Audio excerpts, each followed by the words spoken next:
And it's a spoiler-free question. Old Joe, he seems so authentic and real in the story and how it starts and it comes to be. Is Old Joe kind of based on somebody that, like the story or the tale has been passed down? Yes. I knew Old Joe is an old Tlingit elder out of a village, and he was there for the transition when the Russians became dominant. He was there for the transition where the United States took over. He was a shaman. He believed in his own culture, and yet at the same time adopted Christianity.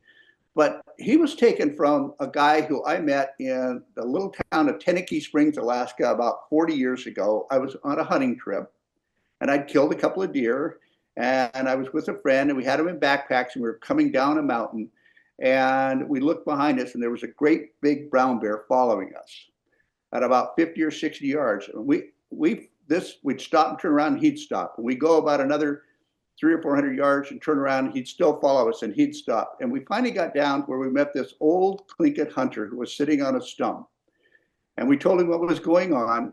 And we came by, and the old Tlingit hunter started in, "Oh, Mr. Bear, grandfather, you do not want to chase these white men down this trail. They don't know why they're here. They have no idea about your land." And that was the beginning of really studying how those people, way more than I will ever understand the natural world and relate to it. Because this old bear sat down and they had a conversation for probably 15 to 20 minutes. The bear turned around and went back up the trail.